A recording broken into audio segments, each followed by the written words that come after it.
میں نے کبھی نہیں کھا، میں نے بات نہیں مانا، لیکن حضرت حوا علیہ السلام وہ شیطان مردود کے بہکائے میں آ کے وہ پھل کھا لیا اور اللہ تعالیٰ کی ہم نے نافرمانی کر دی، تو اس لیے ہمیں جنت سے اس شیطان مردود کی وجہ سے دوستو نکالا گیا۔ تو میرے پیارے دوستو، حضرت آدم علیہ السلام کی نصیحتیں بھی سن لو۔ حضرت آدم علیہ السلام اپنے بچوں کو اس قسم کے واقعات سنا کر نصیحتیں فرمایا کرتے تھے۔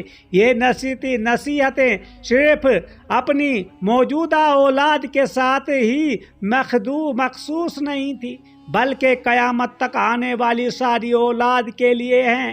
ہندو، مسلمان، یہودی، عیسائی وغیرہ وغیرہ سب کے لیے ہے میرے پیارے ناظرینوں۔ پہلی نصیحت، میرے بچوں، میری نصیحتوں کو غور سے سن کر یاد بھی کر لو۔ ایسا مت کرنا کہ ایک کان سے سنے اور دوسرے کان سے نکال دے۔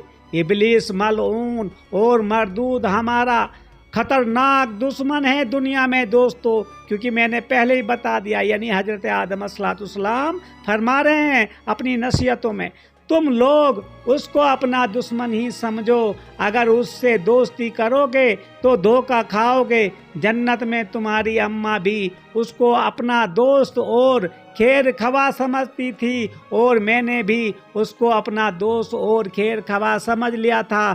اس ظالم نے مجھے بھی جنت سے نکلوا دیا اور تمہاری اماں کو بھی نکلوا دیا۔ حضرت آدم علیہ السلام یہ نصیحتوں میں فرما رہے ہیں۔ تو یہ اللہ کا فضل و کرم ہے کہ اس دنیا میں اس کے مکرور فریب سے بچا دیا۔ اگر تم لوگ اس سے دوستی کرو گے تو وہ جہنم کے ایسے خطرناک گڈھے میں ڈال دے گا کہ پھر تم کو اس خطرناک عذاب سے بچانے والا کوئی نہیں ہوگا۔ جب اس نے ہم لوگوں کو جنت سے نکلوا کر دم لیا تو تم لوگ کو اس جنت میں کس طرح سے جانے دے گا؟ تو میرے پیارے دوستو، تم سمجھ لینا، بات کو کبھی بھی نظر انداز مت کرنا، میری نصیحتوں کو یاد رکھنا، اس بات کو بار بار سوچتے رہو اور سنبھل کر چلو۔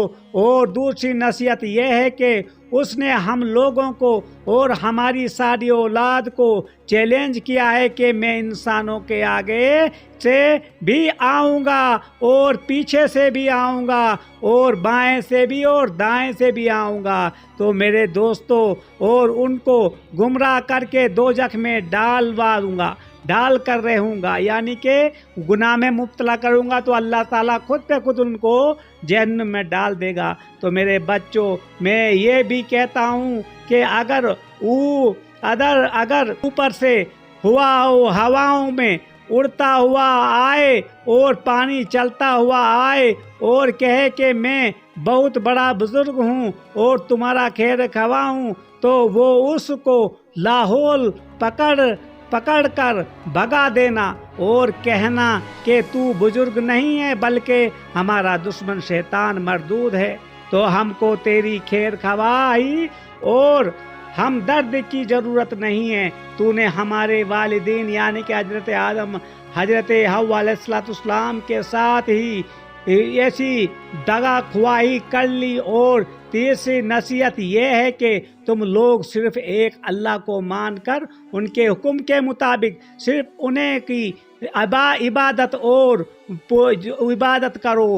کرتے رہنا۔ اور چوتھی نصیحت یہ ہے کہ میری ہی اولاد میں سے جس کو اللہ تعالیٰ اپنا نبی اور پیغمبر بنائیں گے اور ان کے ذریعے اپنی عبادت اور اطاعت کا طریقہ بتلائیں گے، وہی اصلی دوست اور تمہارے خیر خواہ، تمہارے بھائی پیغمبر اور نبی ہوں گے۔ وہی لوگ جنت میں جانے کا راستہ بتلائیں گے۔ اگر تم لوگ میری نصیحتوں پر عمل کرو گے تو مرنے کے بعد اللہ تعالیٰ تم کو جنت میں داخل فرمائے گا۔